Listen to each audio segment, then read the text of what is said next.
السلام عليكم ورحمة الله وبركاته. إن الحمد لله تعالى, all praise and all glory to Allah subhanahu wa ta'ala. Indeed, my dear respected brothers and sisters, it's a great privilege and honor for us to be here this evening, where we are having a simul program where we are online, as well the live audience and brothers and sisters who are here with us. Here also we are observing the basic protocol that was set for us during this pandemic. So we ensure that those guidelines are carried out. My dear respected brothers and sisters, praise and glorify Allah subhanahu wa ta'ala for this opportunity once again to be given that time to reinstate and start our programs here in foundation in terms of our lecture programs where we try to educate our community and the country at large in whatever way possible and best as possible for us, inshallah. My dear respected brothers and sisters, after a long while that we didn't have gatherings as such, we had 42 programs, but today we are very fortunate. This month as one of the months we've chosen, inshallah, to start half of our program, and this is the first of it. This evening, inshallah, we have a very important discussion. But before we start this discussion, I would like to have our dear brother Idris to give us a short Quran. Inshallah, that means a barak for us, inshallah, then we'll start and we'll choose the word.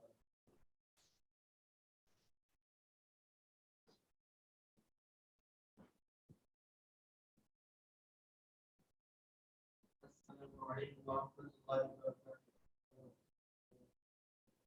أعوذ بالله من الشيطان الرجيم. بسم الله الرحمن الرحيم. ألم نشرح لك صدرك ووضعنا عنك وزرك الذي أنقض ظهرك ورفعنا لك ذكرك فإن مع العسر يسرا إن مع العسر يسرا فإذا فرغت فانصب وإلى ربك فارغب صدق الله العظيم.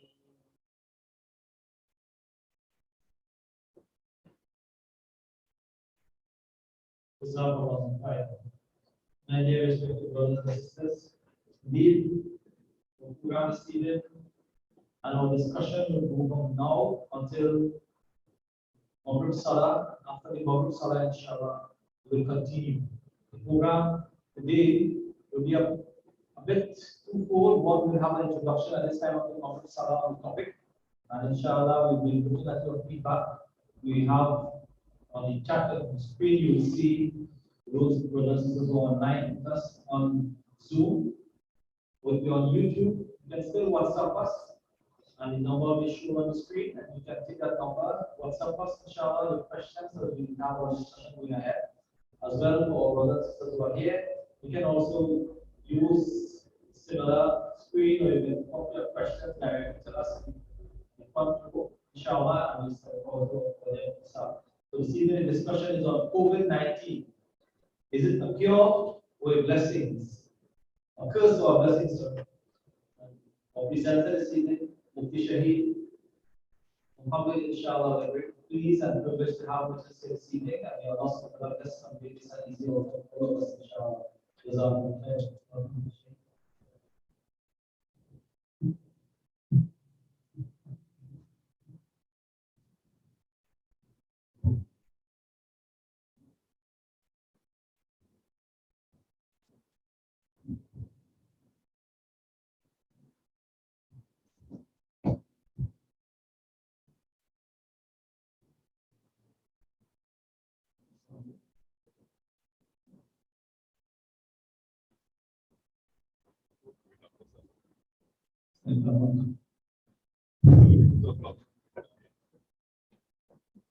نحمد ونصلي ونسلم على رسوله الكريم وعلى آله وصحبه. So inshallah, we want to set the trend of what we want to do. This is a very, very informal discussion.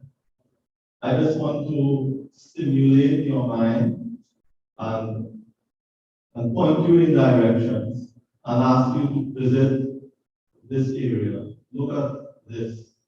Consider something from this angle and so on. So we also have the brother Mikhail, Nazir, inshallah, who is behind the computer. He'll be feeding me your responses, your questions. I want us to be as informal as possible and carry on as though we are all sitting together. We are friends and families who come together. We are sitting in the living room. We are sipping some coffee. We are having some snack, and we're talking. So this is what we are doing. Honorable Manan, in introducing the topic, he sort of led the cat out of the bag. He said the topic today is COVID-19, whether it is a cure. And that may be the case. We want to explore that. We are all seeing it as a disease. Why? Because it's affecting us physically. People are getting ill. People are dying. It's doing the normal things that a disease does. I'm asking you the question now. Do you see the COVID-19 as a disease or a cure? So, Nazar, you want to look and solicit some of these responses. Are you people type it and send the screen? I'll be fine. So, is it a disease or is it a cure? This is just to play with our mind. The topic, however, what we are looking at is the COVID-19 a punishment or is it our topic? What is the topic? A blessings. Okay? All right. So how do we analyze that now? How do we go about zeroing in and figuring out what is this? Because based on what it is, that will determine our response, how we are going to respond to it. For example, rain. When rain is falling, a heavy thunder shower, what is that? Is it a blessing or is it a punishment? It's only all the last, right?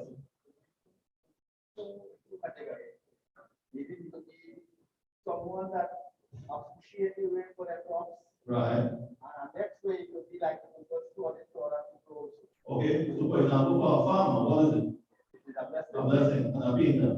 Like the not the It's not good for him. It would say a punishment, but it would be on the negative side. Okay. Let's say, for example, sunlight now. The sun is shining. What is that? Is it a blessing? same scenario. Okay. So same thing again. We're looking at one thing, and based on where you stand, how it affects you, whether it will damage you or whether it will build you. The sun shining, for example, again, for the painter, that's a blessing. Okay, but for the person who wants to go outside and work, the sun shining is disadvantageous to him. So, if we can come up with something like a principle, then we just take that principle and apply it on this and see where it fits.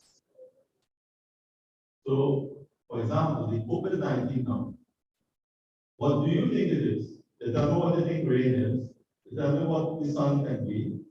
What is the COVID-19? It could be in such a way that it could be a cool someone last week, it could be punishment. Right. So for the people who for the bad action that we can actually not taking into Allah, so Allah said, this is our order. Right. Right? That you want. But the good in it is it could bring back the people towards Allah once they recognize that it is punishment. It could reflect back to them that if Allah is coming from Allah, so let me change our bad ways and go back to Allah. So again, it goes back to the sun and the rain. It depends. For some, it can be a punishment, and for some, it can be a blessing. What it depends on? What any responses there so far? All right. So, yeah.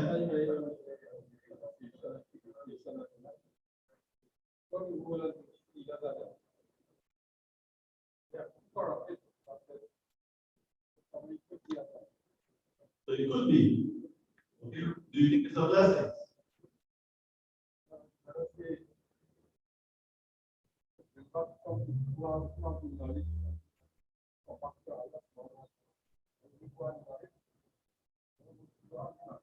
Right. So it is different for different people. It's not a one clear thing.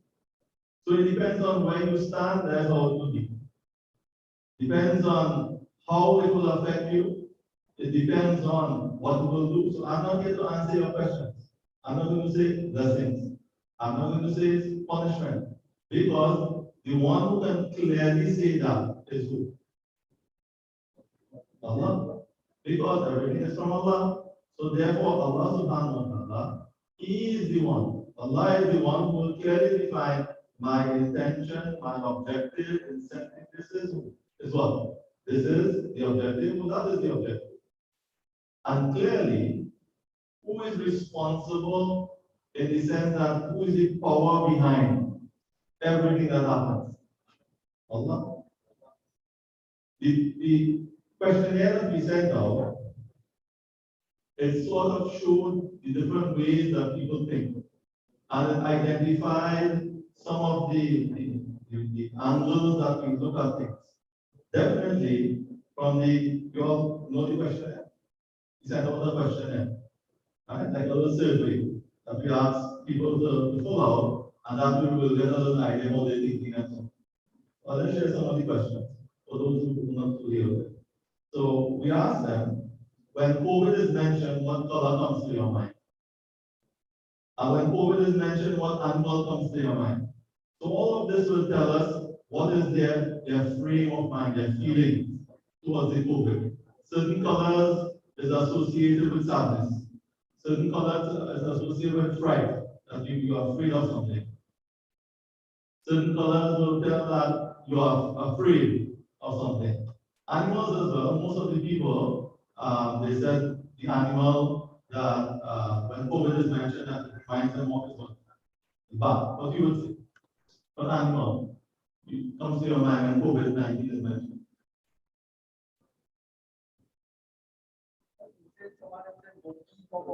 Right. So an animal will come to your mind. Some might say it's a sea urchin. You want the picker. Some might say that because of all the COVID virus looks, but it tells how we think. So some of the other questions were who invented the COVID-19 and what calamity comes to your mind in like the last catastrophe that took place. Now, looking at all of them, the one that stood out to me and I think needs addressing. Obviously, we'll be fearful of it because it is not something that we were able to deal with, and the result of it has been death. Everybody has been frightened by it to the extent that countries were locked down, businesses were closed. So it does create a bit of fear and apprehension. And as small as the COVID virus may be, it came across as though it was bigger than us, bigger than even countries that superpowers were brought to their knees, great superpowers with all the technology they have, all the weaponry. So it created a degree of fear. So that was something that I saw in the responses of the people. But there was one set of response to a question, and that question was, is the COVID-19 virus contagious or not? As I said, there were many, is it contagious? So there were many responses throughout the questionnaire that tells us certain things that is understandable. But one that is important for us to look at and to deal with and to get straight and to get right is this question. Is it contagious? So what do you all say? Yes? No? I say yes.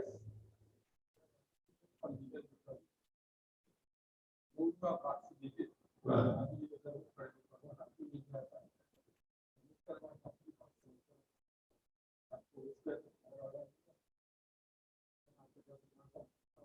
So you believe it is contagious?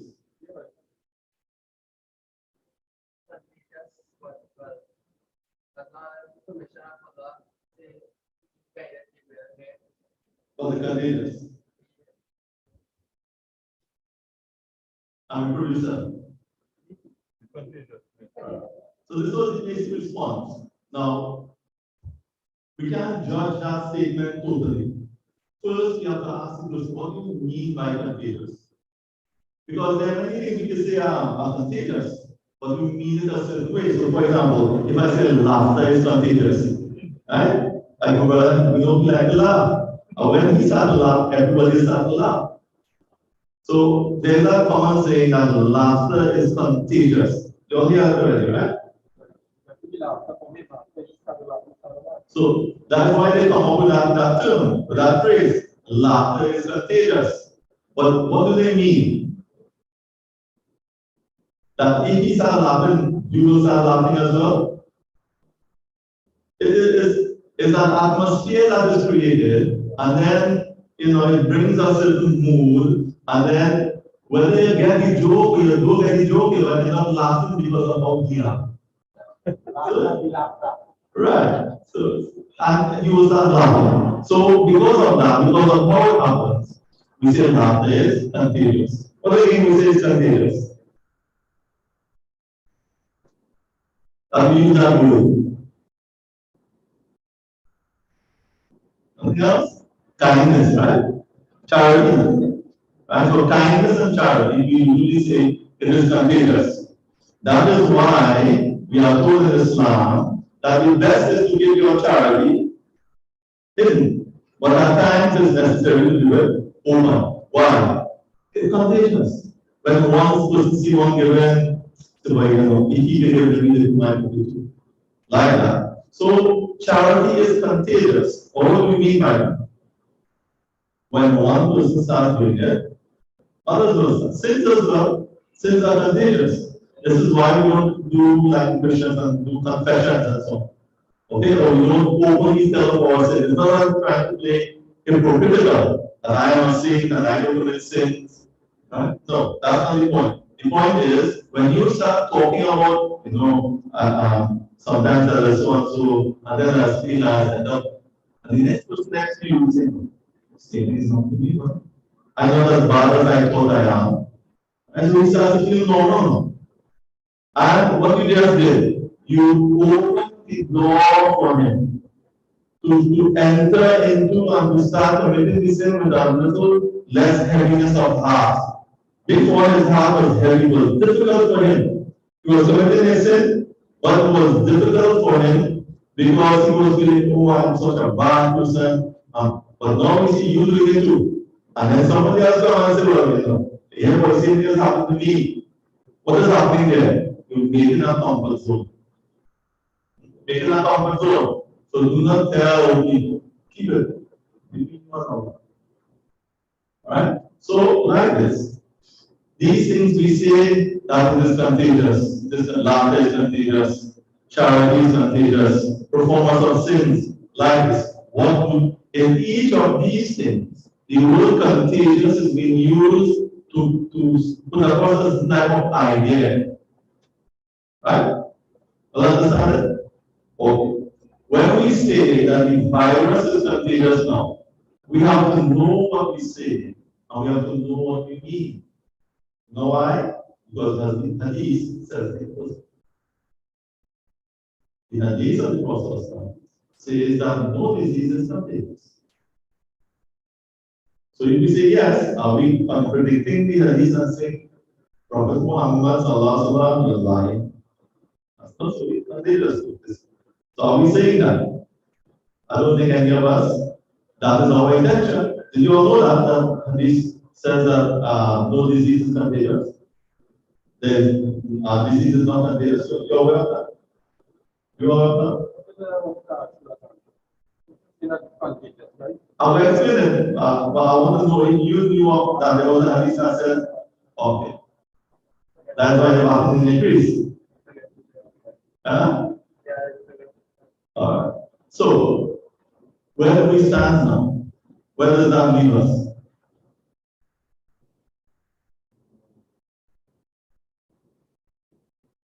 This is the reason why I want to ask you a question on the Yeah. Did you take the vaccine?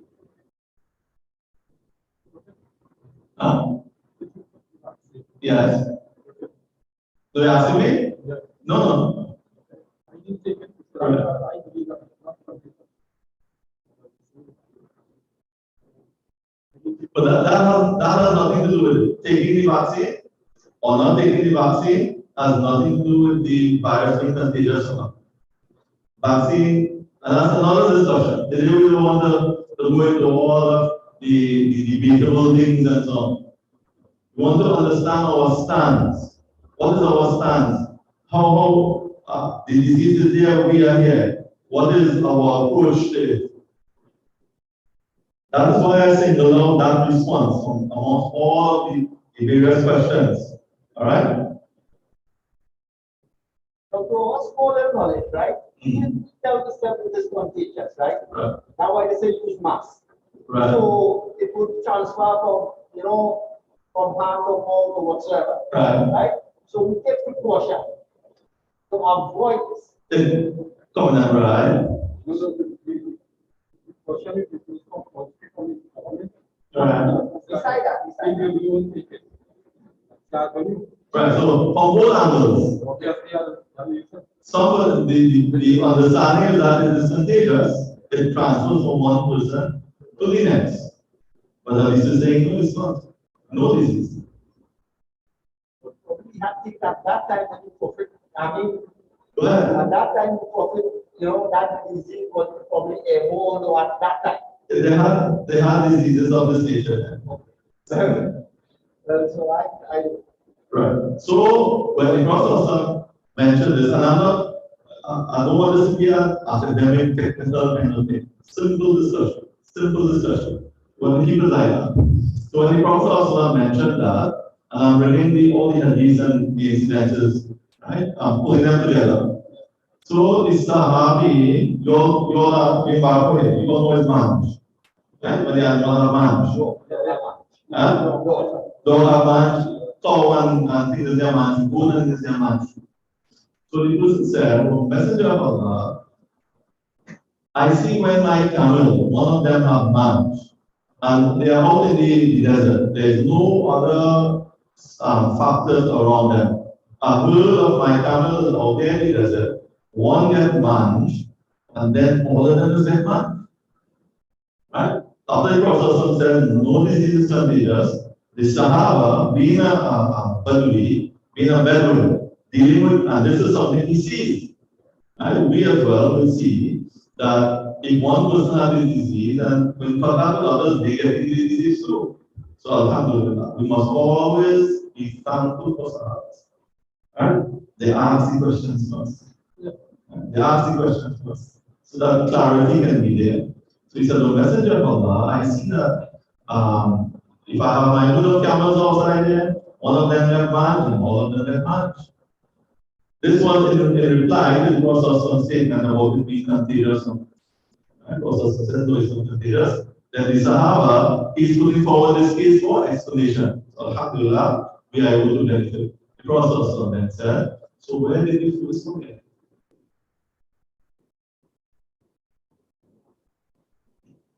So where and how did you first one get?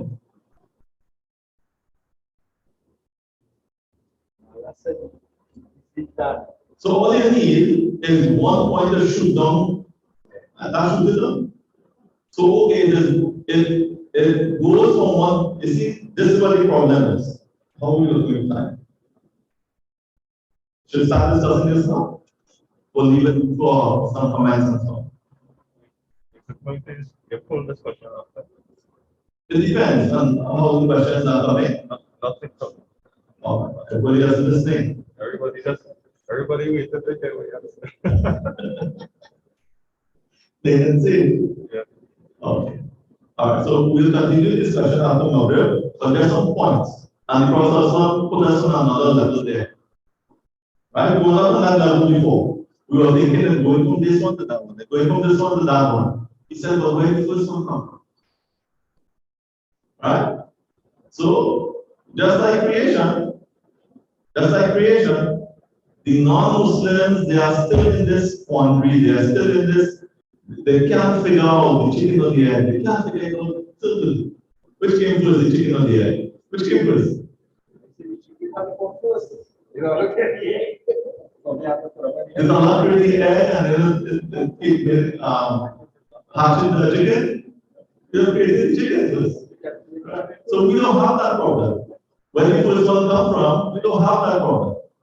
Right? So, and they will say, okay, this one evolved from that, and that one evolved from this, and this one evolved from that, and they will keep going until they finish that. And then we'll still ask questions. What is that?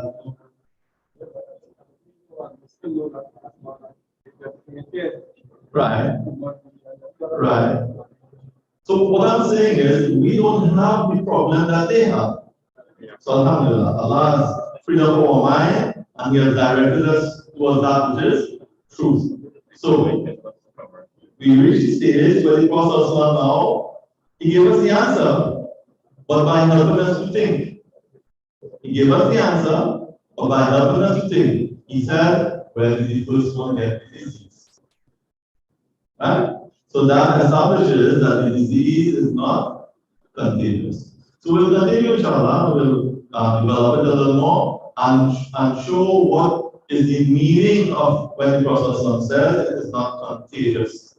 Because I started off by mentioning that laughter is contagious, and what again? Charity is contagious, and the performance of sins, etc., is contagious. So when we say it is contagious, we have an idea what we mean. There's an idea we can put across. When we say a disease is contagious, we can be right if we mean this, and we'll also be wrong if our concept is something else. Alright? So we'll stop there, we'll break from up, inshallah. Hoping that we get some participation of those who are online, those who are looking on, and I will leave with this question. In my attempting to solicit responses from the online participants, I'll ask them a question. And the question is this. Allah subhanahu wa ta'ala has sent in the world the last and final messenger.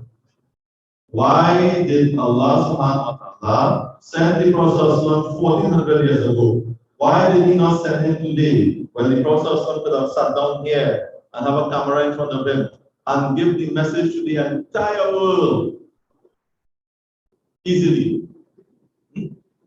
But the message could have reached every nook and corner, every cave, every valley, every palace. Why did Allah subhanahu wa ta'ala bring the Rasul sallallahu alaihi wasallam, send him with the last and final message for the entire mankind in that era when these technologically advanced things weren't there? Don't you think it would have been a better idea to send him now? I leave the online participants with this question. And that question is a loaded question. So when we come back, we'll touch on it.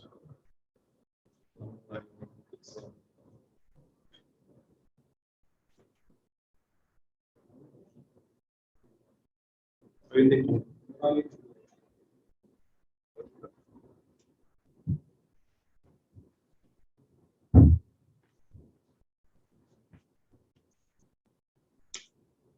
My intention wasn't to lecture. I know. Huh? I know.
No.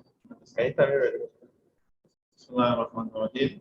So as we're waiting for the brothers who are here to settle in and gather and so on, remember I shooted out a question to our online participants, and basically, so I'll deal with that in the interim whilst we settle in ourselves.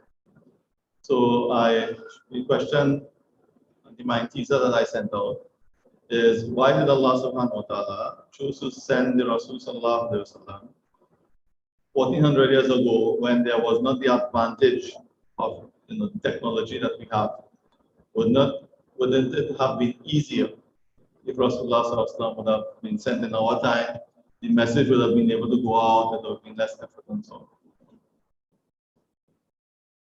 The answer to that, Quran, Allah talks about certain things that if Allah were to send a prophet to the angels, he will send the prophet as an angel.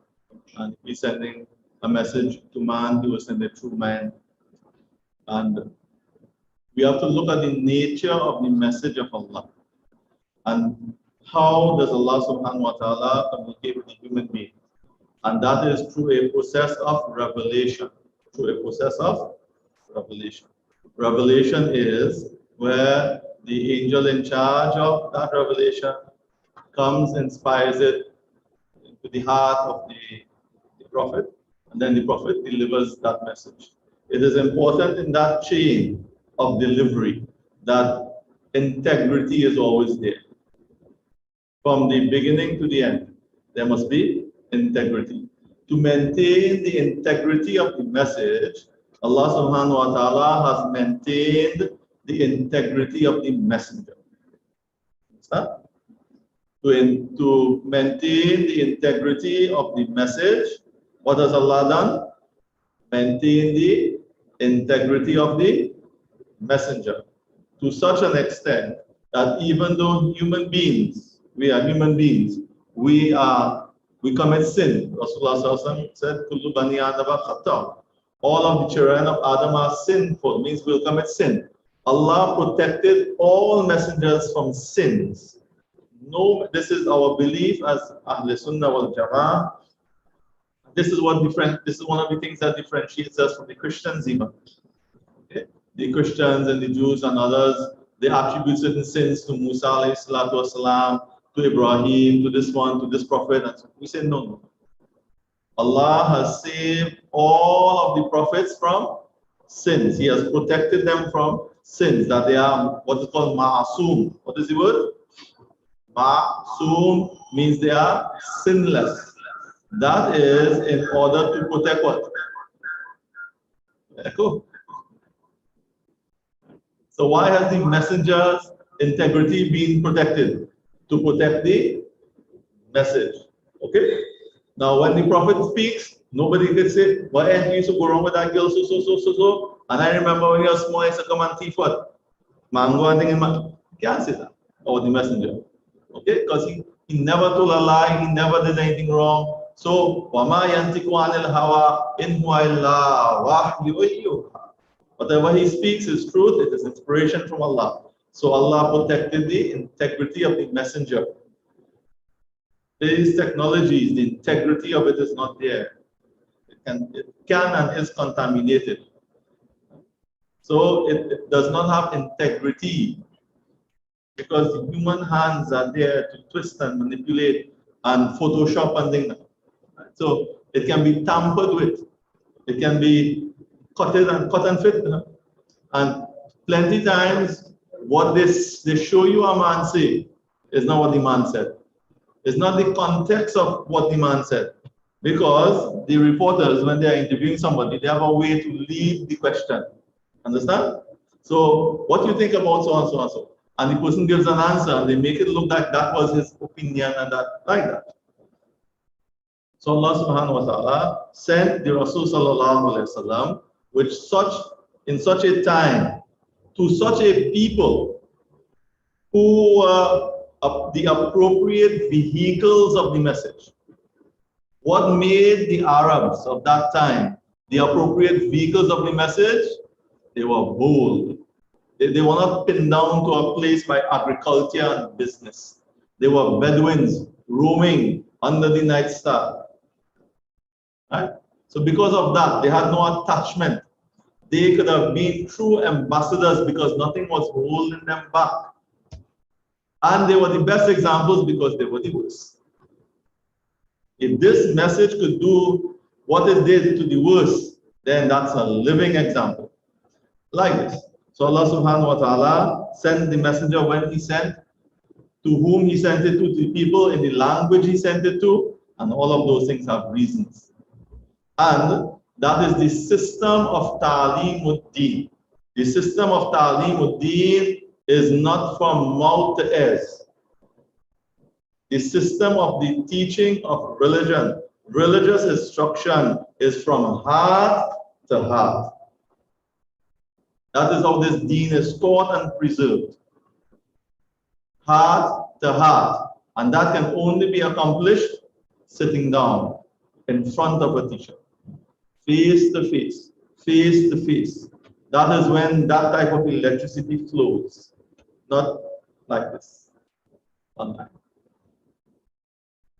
Okay. So we touched on that. We just touched it. And it's something for us to think about, and we could look at it further. So where did we leave out our discussion?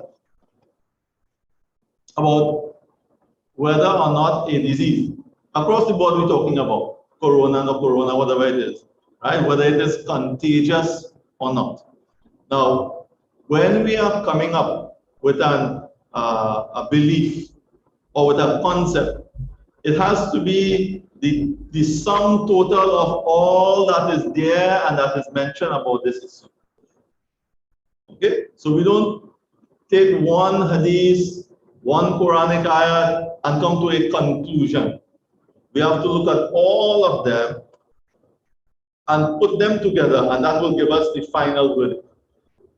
So let us look at some of those things. So I mentioned to you before, where the Rasul sallallahu alaihi wasallam spoke about disease not being contagious, but he mentioned that in a context. He was also speaking about some other things, about the owl. People are superstitious about the owl. The Arabs were superstitious about the owl. Till today, that still remains in our society. What is the superstition? Anybody online know? They can send us a message. What is the superstition we in Trinidad have about the owl? Right. So the jumpy bird. Okay, they call it who, you, coming for you.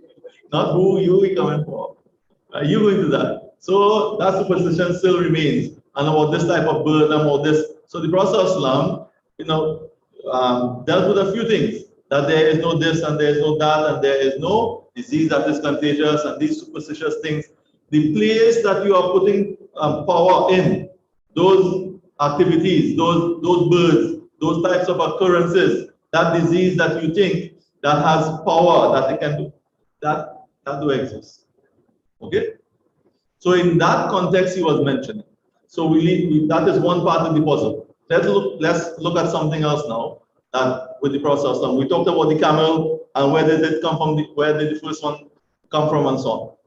The Prophet also mentioned that when you see a person, a leper for example, and leprosy is something that is deemed contagious. Everybody know what is leper? Leprosy? We are on Leper's Island. Who knows where Leper's Island is in Trinidad? Huh? Right down the island. So when you get it, they put you there because they don't want it to spread. Right.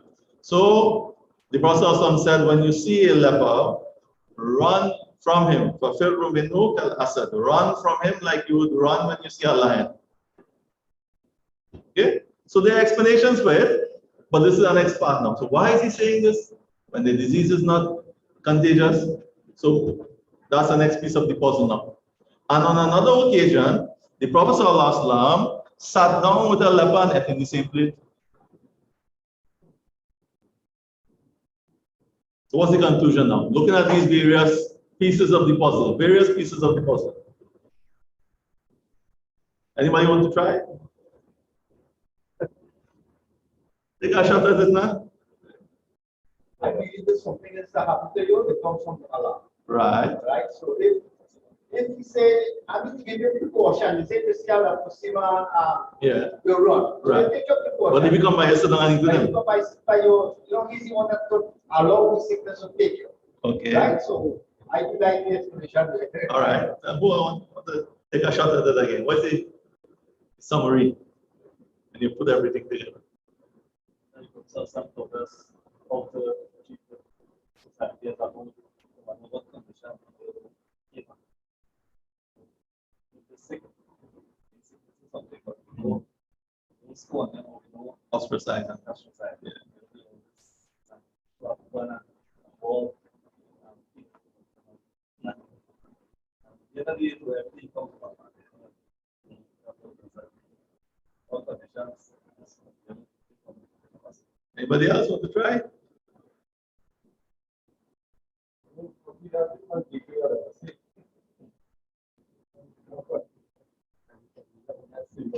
Yeah. So the Rasul Sallallahu Alaihi Wasallam provided the example to everybody in all situations. Sometimes a particular thing the Rasul Sallallahu Alaihi Wasallam will say applies to this people and to that level of people. Suppose that leper that you are talking about to run away from is your mother. Allah forbid. Your mother has such a disease that you could deem it contagious. You see, mommy? Huh? Who's going to be left to take care of? So it has different applications in different situations as one point. Okay?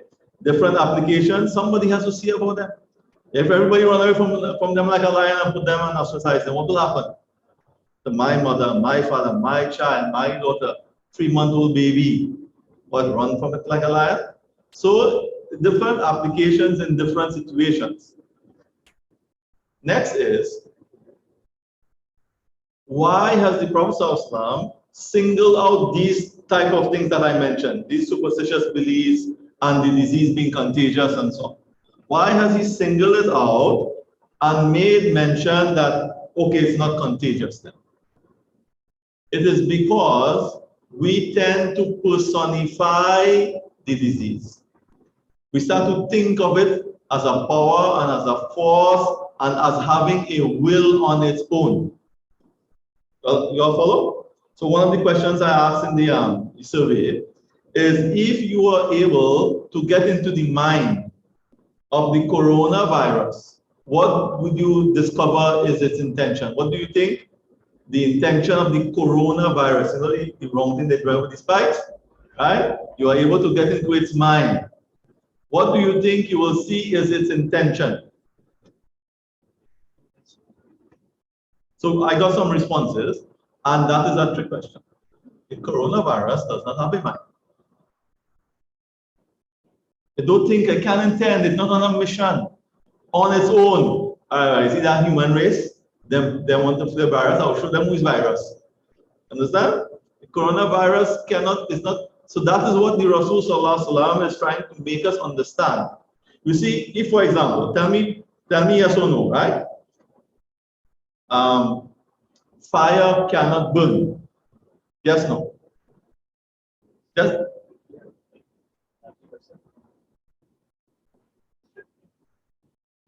But if somebody says that fire has no power to burn, who would disagree with him? Anybody would disagree? Because we know what he's saying. He's saying Allah is the one who is the power behind the fire, but the fire cannot burn. He's not completing the sentence, but we understand. Fire has no power to burn. Right? If we say, for example, food cannot give us strength, and then you ask, you see? You say, yeah, so what type of food will give strength for? What does he mean? When he says food cannot give you strength, medicine cannot cure. Same thing we are saying.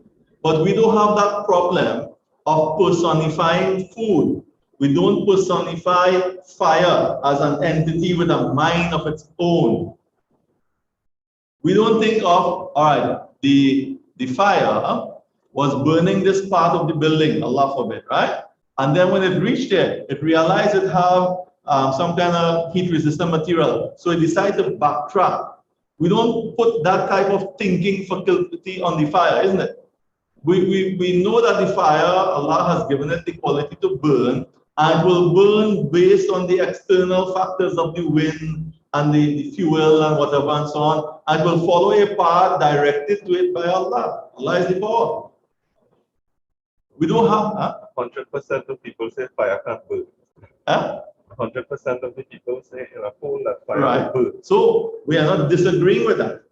But we want to know if they will agree with the statement. If a person says that fire cannot burn, and he's saying that in the context that Allah is the one who is the power behind it, they will agree, isn't it? But let's see their response. But the problem is we don't have that issue where we think of food, or we think of fire, or we think of medicine in a personification kind of way. But you see disease, we do that. So I think hit the dumb boy, right? And we give the disease an existence in our mind where we make it into an entity above and beyond what it is, that it's making the decision to come on me. So this person has the disease is on him. How does it reach me? The virus is so, oh, he looking nice, he look real healthy, he a good host boy, let me go on him. No decision-making process is taking place, and intention and will is happening on the part of the virus. When we say no disease is contagious, we mean no disease is contagious binafsihi, that on its own, with its own will and its own strength, independent of Allah, that it can decide to go on somebody else. You all understand it? For it to go on somebody else, it has to be granted will, power, strength, the decision, everything has to come from Allah. So it on its own, by itself, does not have the power to infect. So there's infectious and there's contagious, and there are a little differences in some of the terms, but we want to make it simple. It on its own, binafsihi, by itself, food on its own has no power. Fire by itself cannot burn. And then usually when we are told this, the example of Ibrahim alayhi salatu wasalam and so on is quoted. You all following me on this point so far?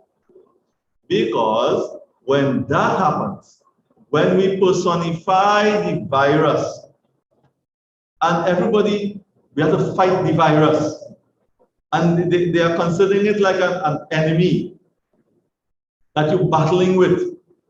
We on this side, and I'm fighting. So because it's an unseen thing, and it affects you, you can't see it, and it's inside of you. It's different from the food you could hold, you could touch, and so on. The point we want to be careful of is like this. This building is being supplied with electricity, right? The company that is supplying that electricity is TNT. If TNT, for example, cut the electricity, and then you come and you see things running and so on, no generator, you will ask the question, where you get power from, boy? That establishes another power generating company. If TNT is not supplying you power, you have power, it means you have another avenue that you're getting the power from. So there are two power generating companies. Understand that? Right? So a question. Yeah. We all feel fear when we get sick, especially with COVID. Yes. Which is a great distraction to us. How can we remove this fear? Remind me of it, right? And as for your poll, 53% said no, fire can't burn, and the other 67% said yes, it could. So, if there are two power generating companies, right, that is different as opposed to TNT supplying all the power. What we are saying, there's one ilah. La ilaha illallah. There's only one power generating being. Who is that? Allah. If you establish that something or someone is doing something without Allah's power, how much ilah you have now? Another 2, 3, 4, and the count goes on.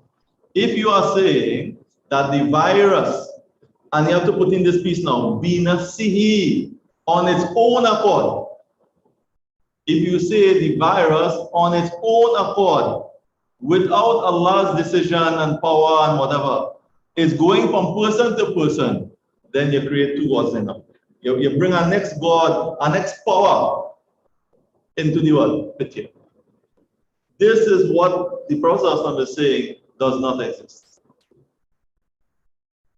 Because, and to make it a little simpler for us to understand, he asks, so where did the camel that had the mange in the first place, where did that mange come from? So, it is that understanding now that the thing will do what Allah has designed it to do, and what Allah is supplying it the power to do. The fire will burn, for Allah has decreed and given it the power of burning. So the fire burns, bi-iznillah, permission of Allah, with the power from Allah, not on its own. The food will sustain, bi-iznillah or bi-kudratillah, with the permission and with the power from Allah. Understand? So it can be said that you did something. For example, if a person takes a gun and he shoots somebody else, is the bullet that killed the man, but you don't lock up the bullet, isn't it? You lock up the bullet, but it's the bullet that killed. Why are you locking up the man? Which I didn't kill, the bullet will kill. You are behind it. Understand? You are the one behind it. So you hit somebody with a piece of stick. Why didn't hit you? The stick will hit you. Huh? Hit back the stick. Don't hit me. They would not accept that, isn't it? So Allah does things in this examination room. This world is the examination room. Allah does things, true things to make the exam real. These are called props. You know, it's props. In a stage, in a movie, whatever, there are props. And this is the setting. Some exams are written. You have written exam, right? Some exams are oral. You have oral, right? Some exams are driving exam and practical, you go and you drive. What kind of exam is this? This life. What kind of exam is life?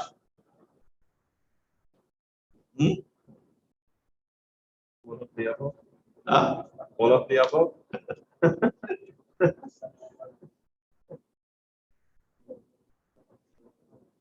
Somebody said practical. Or you will disobey. Somebody said practical. Yes. It's more than practical. What would you believe?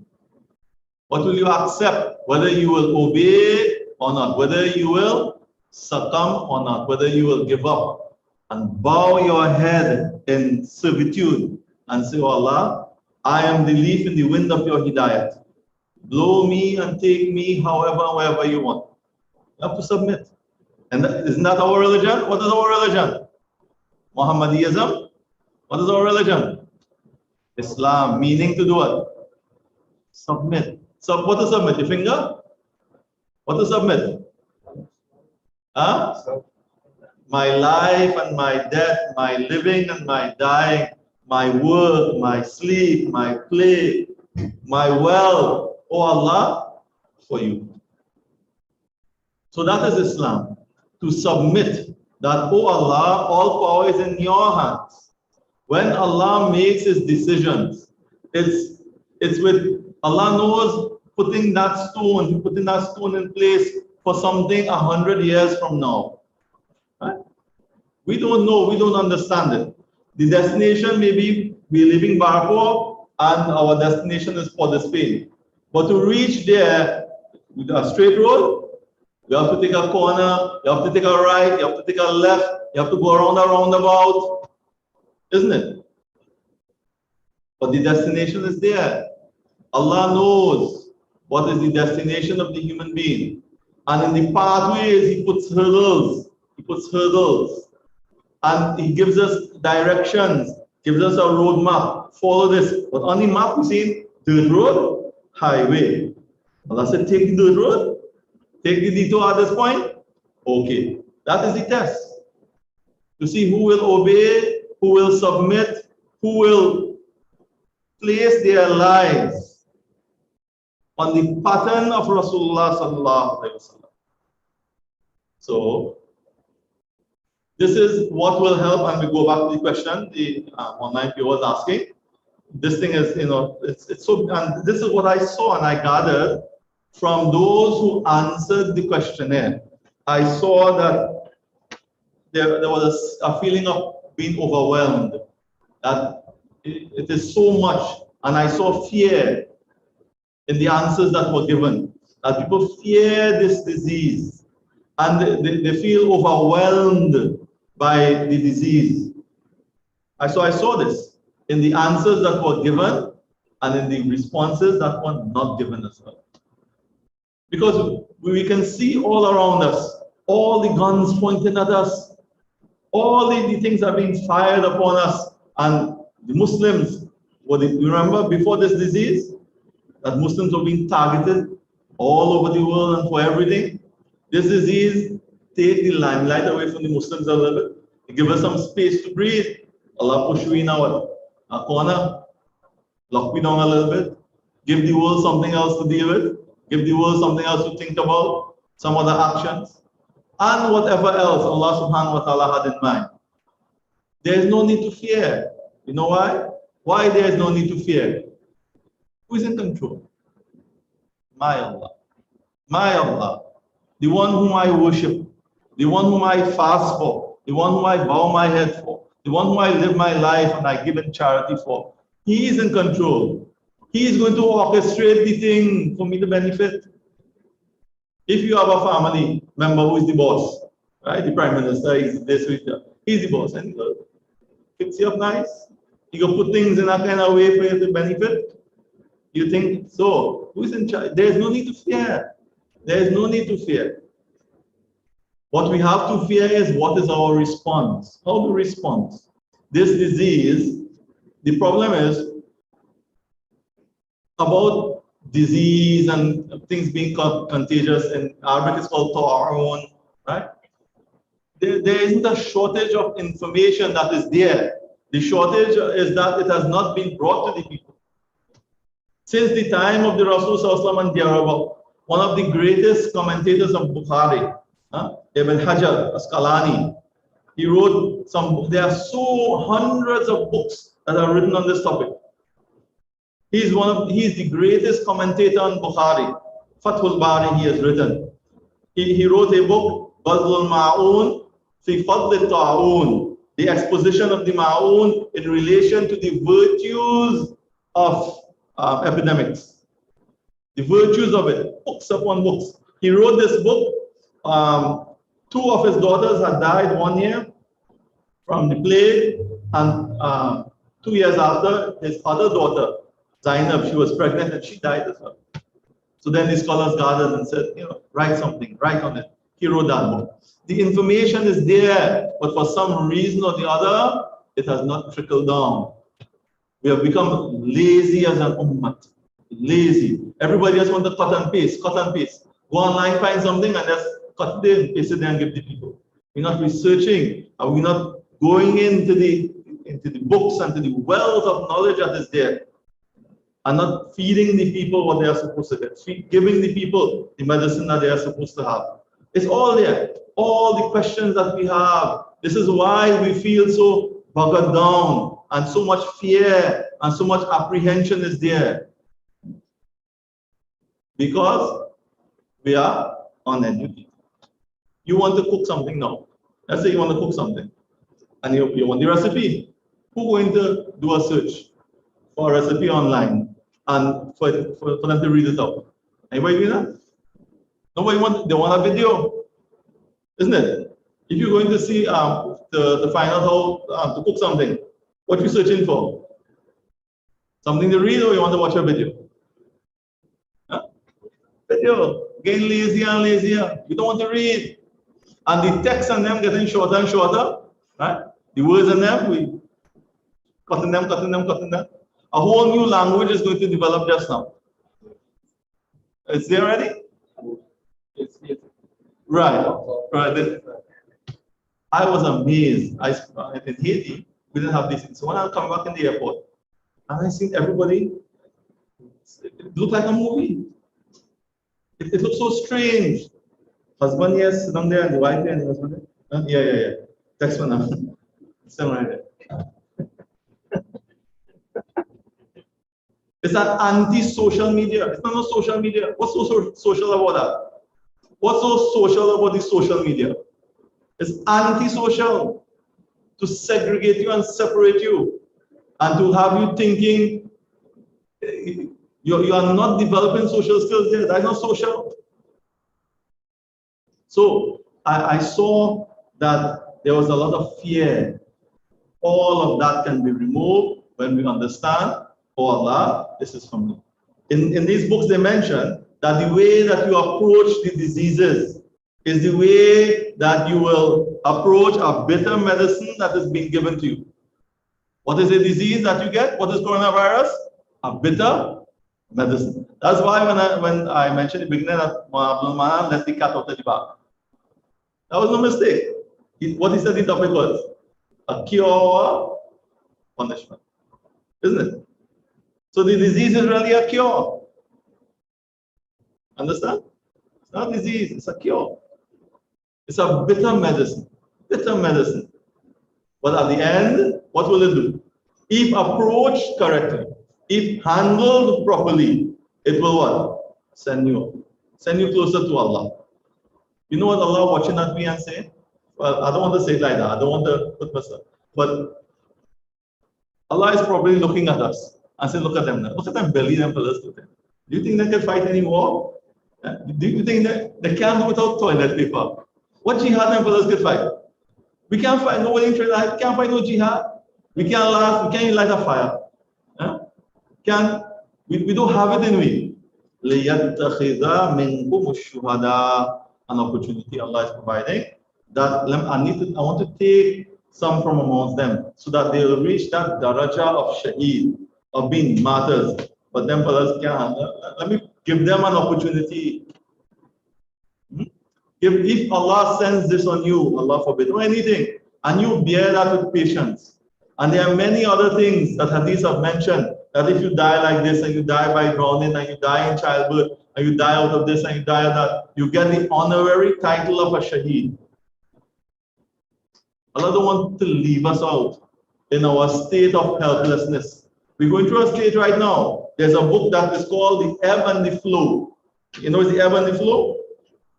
And the waves go like that. It comes up onto the shore and then it goes back. Comes up into the shore. Societies are like that. Islam is like that. It will have a period of time when it is up and it is thriving and it is dominant. And then it will have a period that it goes back and it is subdued. And sometimes we're on the giving side and sometimes we're on the receiving side. تِلْكَ الْأَيَّامُ نُدَاوِلُهَا بَيْنَ النَّاسِ. These are the days Allah says, we rotate them amongst people. Nudawilu comes from the word dalwun. Dalwun means bucket. The bucket sometimes in the well is up and sometimes it's down. Sometimes it's empty and sometimes it's full. This is how this life is. It's not a one fixed way. The Muslims forever on top. تِلْكَ الْأَيَّامُ نُدَاوِلُهَا بَيْنَ النَّاسِ. These are the days we'll rotate it. We'll give them victory sometimes and we'll give you victory sometimes. So when you are victorious, you will praise and glorify Allah. And when you are at the bottom of the barrel, you are the dregs and being trampled upon, you will have patience. Rectify your ways. Because when you're going up there, you just gather dregs. You just pollute yourself. You need to go back down to cleanse yourself. Then to rise again. And that's how it goes. Up and down. Up and down. The ebb and the flow. The ebb and the flow. Wave come up, wave go down. Wave come up, wave go down. This is from Allah. This is from Allah. If we approach it right. What is the virus? What is the virus? The two ayats that were recited in Salat reminded me. I asked the question in the survey as well. What ayat does coronavirus bring to your mind? So many people have said, punishment and this thing and so on. Suratul Fil. Suratul Fil. Alam tara kayfa fa'ala rabbuka bi ashabil fil. Did you not see how your Lord dealt with the companions of the elephant? Did he not send upon them what? Tayran ababil. The little birds. Little birds carrying in their claws baked clay and pelting the elephants. So what were they? What were these? This flock of little birds, they were what? Soldiers. These are the soldiers of Allah. And what they came to do is put things right. Put things right. To destroy the army of Abraha, pelting these giant elephants with stone. Little big stones, long stones. Allah mentions in Quran, these are the soldiers of Allah. Jundullah, the soldiers of Allah. La ya'lamuha illallah. Nobody knows who are Allah's soldiers except in Him. Who Allah would use, what Allah would use, when and how Allah would use to achieve what and when and how. That is up to Allah. My job is to keep this canoe straight. Even if you're going through rough waters, the white waters, keep it straight. Focus. Do not be distracted by too much information. Too much information is to confuse you. Like you go with your little plate and you go on a buffet, you have everything. You have barbecue, you have chicken, wait up again. Huh? Pie and biryani, and you stand up there. What to eat, boy? Are you hungry, you know? But you know, it's too much. It's too much. You want to eat that, but then in a long time you eat this. I think looking good there, boy. And it's too much. Too much information. The little bit that we have to practice is enough. The little bit that we have to practice is enough. We don't need to go beyond that. We need to look at something that Allah has put there, understand why He has put it there, and say, all right, come on, let's handle this now.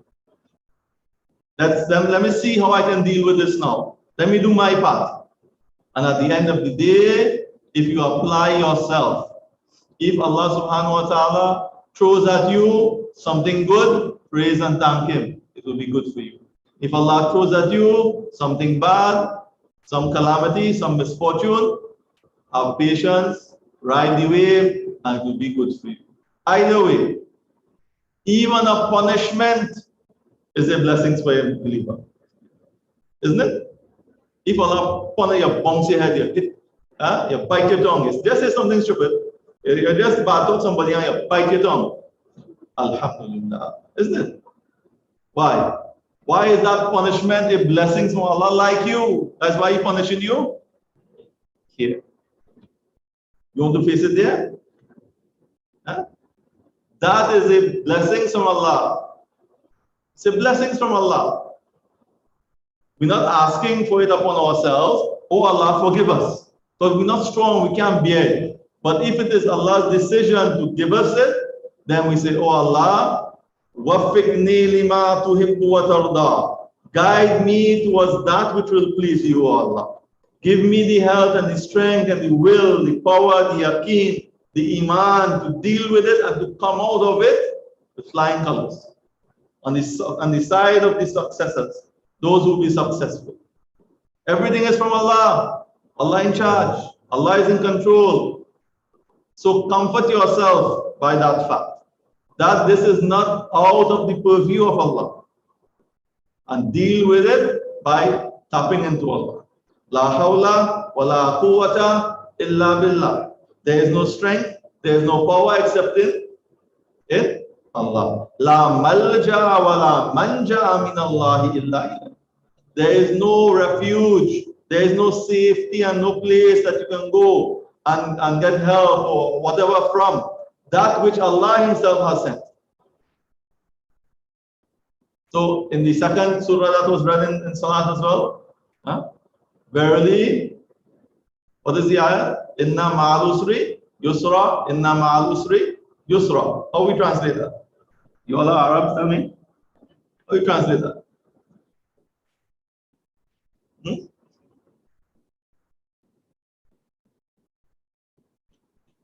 Usually, it's translated Inna ma'al usri yusra, inna ma'al usri yusra. Verily after difficulty there will be ease, verily after difficulty there will be ease, isn't it? Isn't that how it's normally translated? Okay, I am asking, what word there means after? After in Arabic is ba'da. You ain't any word ba'da there? There's no ba'da at the end of that. It's ma'a. What does ma'a mean? With. Verily, with difficulty comes ease. And verily, with difficulty comes ease. The understanding is after. But the word translated is, verily, with difficulty comes ease. So if you want ease, where you have to take it with? Come together. They come together. Just like the disease and the antidote in the fly now. Come in one fly. Come together. So if you want ease, how ease go come? How you get ease? Without a difficulty? You can get ease without difficulty? How you get the help of Allah if there is no situation for you to be helped? Understand? So you want the help of Allah? So what you have to get together? You have to have a problem. If you don't have a problem, what you want help for? How will give you the help if you don't have a problem? Understand? Or we don't ask for the problem, but we know when Allah gives us the problem, what He is sending also with it. The solution. So don't look at this problem because the hadith of the Rasul said, for every disease there's a cure. Every disease has a cure. What is the cure for all diseases?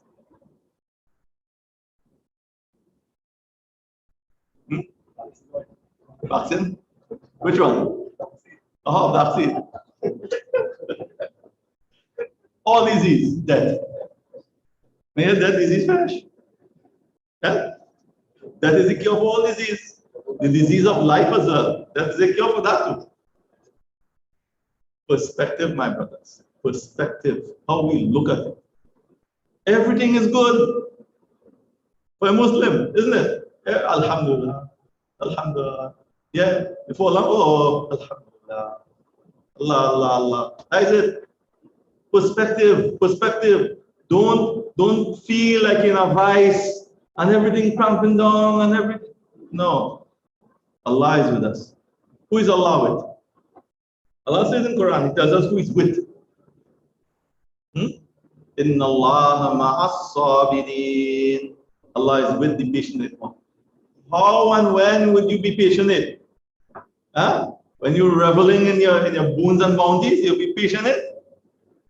In trial and tribulation, Allah wants to be with you. So take a little, because Allah will come out your mouth. Ya Allah, Ya Allah. So when Allah wants to favor, إِذَا أَحَبَّ اللَّهُ قَوْمًا يُسِبْ مِنْهُ. When Allah loves the people, Hadith says, test them and give them trials. And the people who are tested most were Anbiya alayhimu salatu wasalam. You want to be like them? Brace your back. Brace your back. Today we're spoiling with children. They hardly have backbone. Can't take. We didn't come from that. We're spoiling them with love. That is not love. That is just to satisfy ourselves to make up for the loss of time and the things that we're not doing. We're giving them things to make up for our absenteeism in their life. Because the dunya, it has saturated our lives and divorced us from all the things that are important. So, I had a story I wanted to give you all, more for your entertainment and your intellectual pleasure. So if we have time, we need that too. Yeah, we have to. Time for that. So it's an incident. It's not an incident, sorry. It is a parable that somebody made up, and they did it very nicely. They did a good job. And they put it together in a nice way, and I'm not going to tell you all the morals behind it. I leave it to you all to take out what you want. But I think at the end of it, we'll all have a good laugh. There was this nephew, wealthy young boy now. Right? So he would have advanced himself and gotten all his degrees and educations and whatever and so on. So he had 7 uncles. The parable is put together in such a way, 7 is an interesting number. What is interesting about 7? Lucky 7. Okay. 7 continents, G7. So like this. So he has 7 uncles who are, saying about their lives and their business and so on. So he was always jealous. He had, but he also wanted what they have to. They are hardworking people and they're gathering the wealth and whatever and thing, but he wanted fast, right? So he says, see, I have to try and see if I can take from them. So he invited them one day, he told his wife, prepare some food and so on, some meals and so on, and let's invite them. Let me see how I could manipulate them and so on. And he told his wife, today when you are given the horse food, put some coins in it, gold coins or silver coins. So as the animals eating the food, what's going on to? Coins. So the uncles, 7 uncles, they came and they are dining by their nephew and they say, nephew, mashallah, you're looking like you're doing very well. The house nice, the vehicle nice, whatever it is, things like it's going well good for you. He said, yeah, well, I'm not showing you all these secrets. So he said, okay, carry him by the horse. Start to hit the horse. And then the horse started to what? Defecate to. When they look carefully, see coins, this what? Nephew. And this is the goose. Goose that lays the golden egg. So you have this thing easy. He said, well, it doesn't come out, it's very expensive and whatever and so on. But you see all that? I remember so and so, and you are a family. He paid about, let's say, $100 for the horse, say for 1,000. I'll do it. Because of the mount. Not the reason. So I feel like, yes, no problem. Good deal. A horse that what? Lets out coins. Eat grass and let out coin. Business can be better. So they take the horse for the 1,000 and they go on home. They say, well, 7 a week. So every day, we rotate it among ourselves. So he told his wife, my uncle's going to for the next 8 days, they're not going to come back. But after the 8th day, we have to, we have to plug this hole. We have this situation to deal with. So the first uncle, he started to beat the horse the first day. Whatever little bit remained, little bit of coins and that come out. So he feel nice, pass it on to the second one, nothing happening, third one, fourth one. So they started to get vexed. They said, what is going on here? I think malfunctioning. As a no return policy too. Malfunctioning. No coins coming out. So on the 8th day now, they decide to what? Go back by the nephew, and we have to, is there like pull wool over the eyes, or we have 6 or something. So they decided to go back. But he told his wife, before he left on the 8th day, they come and watch they coming today. He gave her a list of things to cook. He said, cook this and cook that and cook that and so on. And he went and he bought 2 identical rabbits, white rabbits. He left one home and he carried one with him on the field. So to reach his house, you have to pass through the field and then you go to his home. So he saw his uncles from a distance. He said, uncle, what happened? He said, what happened? Huh? He said, no, first thing first. You are my uncles and I want to prepare something for you all to eat. A nice meal, right? And here what I'll do. I'll send a message home for my wife. Okay? I'll send a message home for my wife. So by the time we reach, food done. So he said, how you send a message? Say, wait, I'm a rabbit. Take out the rabbit. They have a phone for rabbit now, or Reddit or something. Right. So you take out the rabbit, you say, rabbit, go home and tell auntie cook so. So the uncle's watching. They say, a rabbit. So they're watching this whole thing and let go the rabbit. When they reach home, exactly what he told the rabbit, wife done cook. So first issue with the horse, that their mind gets blown off. They forget that. They say, now boy, we just have the same problem. We need to send message home for auntie, for the wife and the, but if we get this rabbit, this will save us so much problems. So again, he said, this is my means of communication, the nephew saying. How I will communicate? But again, to make up for that first one, probably is either not operating the horse properly or something wrong. But anyway, let me make up for that. I'll give you all the rabbit. How much? $1,000. Patent paid? $1,000. No problem. Latest communication, latest iPhone. Rabbit. Uncles and them went.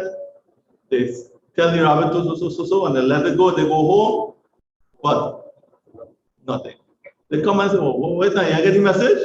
What message? Well, send the rabbit. I say no.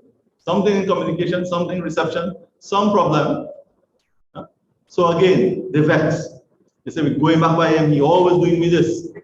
Right? They're going again. The nephew see them from a distance.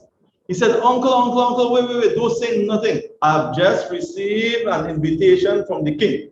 The king has invited us and he wants us to dine with him and to attend his royal whatever. Some dinner he having. So again, they forget about horse, they forget about rabbit, we're going by the king. We're going to dine. Can't get better than that. They all went and they are there and eating and so on. But the king would put out his best. So he put out his gold spoons and his silver spoons. So the nephew noticed that they thief in the gold spoon in them and they put it in the pocket. So this uncle take a gold spoon, he put it in the pocket, next uncle. So he go by the king. He say, King, I know you have your magic and thing here, but you want to see magic? Say what you said. Anything I take and put in my pocket, right? You will see that in their pockets. So you go on and you take a spoon in them and you put about 7 spoons in the pocket. Say, check their pocket now. And the king go on and check the pocket, and what do you find? 7 spoons. They lost their 7, but he walked out with his. Right? So they went home back again. Next day they say, you see this? We are being fooled, we're being duped by our nephew. We have to settle this thing once and for all. Nephew know what is coming, because he know what he's doing. So he told his wife, slaughter a chicken and pull the blood of the chicken inside the guts, inside the intestine like this, and tie it around your neck. Right? And I have a sword, I'll come by it and put it by your neck and just cut that. And when that blood starts, you drop down and play you there. Right? And when I tell you, and I touch you with the sword and I say certain words, you come back to life. So again, the uncles and them come, she do what she had to do, and they start to quarrel and thing with the arm.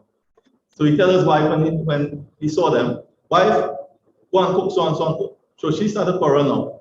Part of the game, who you think you is, and why I have to always be cooking for these people? And he said, wait, you talking about my uncle and them? Pull up the sword, and he touched the one. Yeah, guts by the neck, full with blood, and it started to flow. And she dropped down and she claimed that she dead. The uncles and them that were frightened. He said, boy, Nev, you killed the woman. He said, yes, the love I have for you all. I can't tolerate that woman talking about you all like this. Who she thinks she is? My uncles, my uncles. So they said, no. But they say, you killed the woman. He said, no. This is how I keep her under control. This magic sword. I will touch her and say, come back to life, come back to life. And she will come and touch her and she'll come back to life. So the uncles and then what have now? I made, say I can use one of that. I have, each of us have one, 7 of them, we can put them into place. Anytime they give me trouble, fix them up and then bring them back after. Behave yourself, man. So they say, give me that sword now, boy. How much you will charge them for it now? 1,000, no problem. So, breaking it in, we give them the sword. Each of them say we'll share the sword one every day. And each of them, they play man now, no? So they want to talk. So they tell their wife so and so, and she replies, oh, you're playing thing. Takes your life on that. Each of them kill their wife. All of them kill their wife. And they beating the sword and they sing, and she are coming back to life. So they're going for him now. Because life lost. The nephew said, told his wife, I'm going to build a tomb, right? And I'm going to go inside it, tell them I'm dead, but anything they want, they can come and just poke the nose and ask me. So when they reach, they see the wife crying, they say, what happened? They say, oh, the nephew died and he's inside there. But he said, anything you want, just come, put your nose through a little hole and ask me. And they believe it again. And they went and they put their nose and cut it. So all of them feeling what? Degraded and shamed now. They say, now boy, they break the tomb and they take him out and they put him in a bag. They say, you, we have to get rid of you. You cause us too much distress, too much time, they send us down this hole. They put him in a bag and they say, we're going to throw you down the well now. Time to get rid of you. You have been robbing us blind.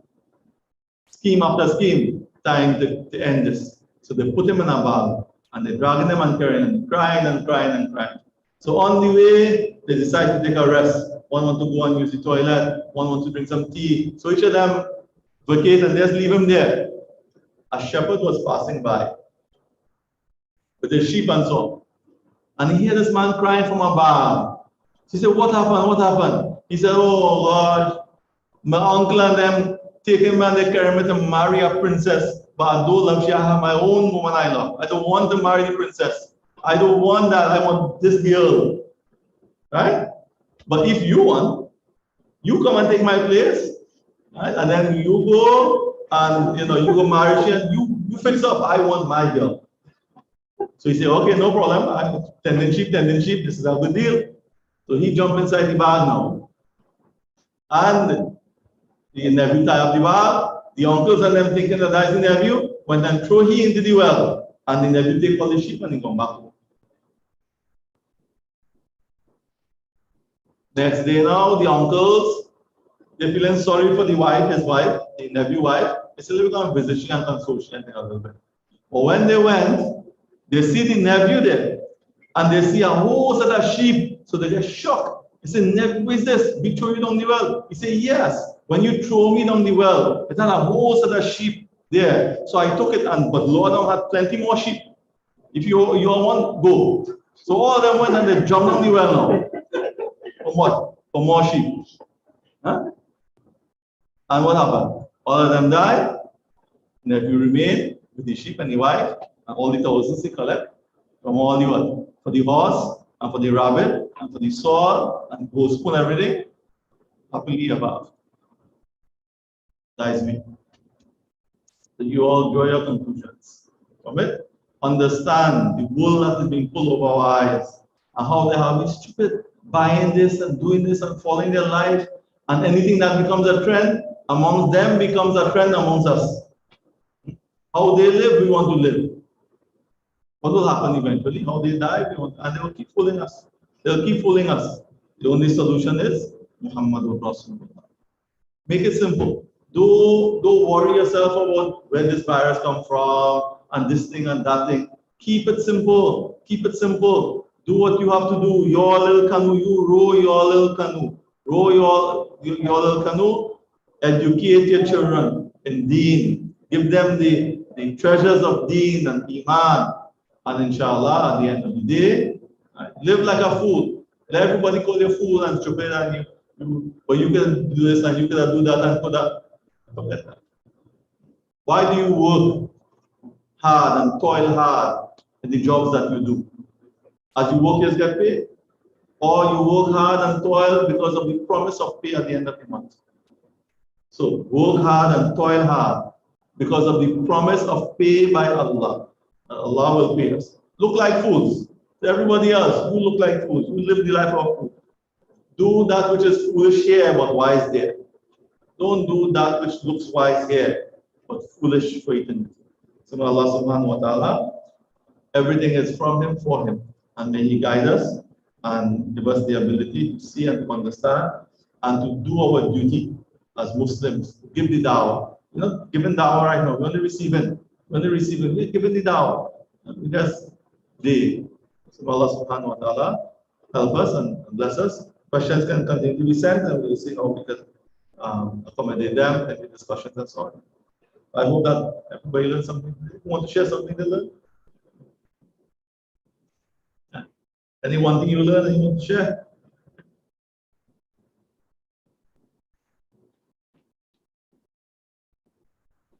Everybody is settled about the disease being contagious? You all settled about it? Have a good understanding about it? أقول قولي هذا أستغفر الله لي ولكم ولسائر المسلمين فاستغفروه إنه هو الغفور الرحيم وآخر دعوانا أن الحمد لله رب العالمين.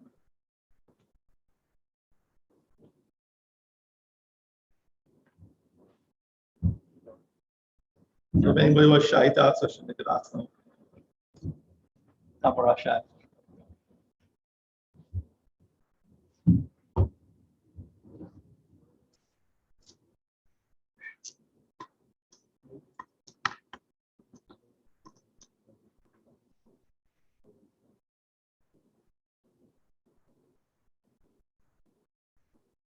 There is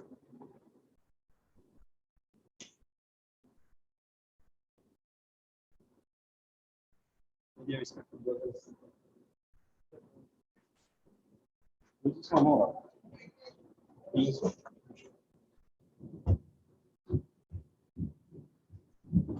And there is taking the opportunity to know the program, taking more brothers who are online, being here, joining us, inshallah. Indeed, it was some food for thought, and not just for thought, but for action in our lives. Because this particular type of conversation needed for us to be had not just now, way before. Because many of us who have been caught up in many types of activities in relationship to the present condition that we are in. And we will relate to the matters that are before us. It begs a lot for us to create the environment that is brought before us to highlight some points that is necessary while we think, while we act, to be a little more scrupulous, a little more thoughtful, and more aware of the situation that is before us. So, dear Vice Jazakallah for giving us the opportunity to take from you what you have given to us this evening and was set out via or questionnaire also was indeed mind opener for us. May Allah SWT reward you for your effort and preparation and deliverance of this very important question before us this evening. My dear brothers and sisters, I would like to say on behalf of everyone, Jazakallah for may Allah SWT give you the health, strength, and the ability, inshallah, to continue to deliver more for us and show much in those other parts of the Caribbean, which you also service and assist in the work of dawah and the propagation of the deen of Allah subhanahu wa ta'ala. Back our foundation, my dear brothers and sisters, we'd like to continue on our pathway with our classes that we have online until further notice is given for us to have in-face classes, inshallah. But we will also be opening up our registration at the end of this year for new classes and new topics as well, inshallah. And as we go along the next couple of months, those topics and those subjects and those courses will be advertised as well.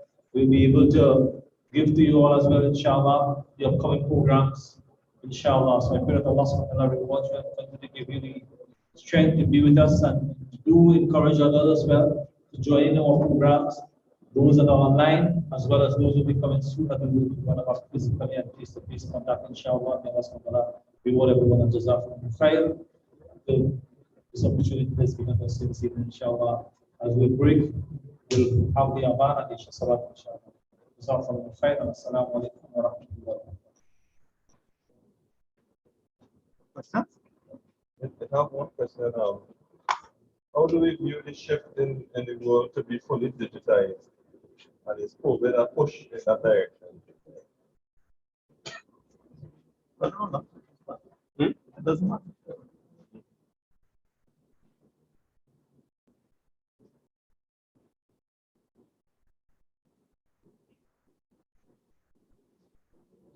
What I'm going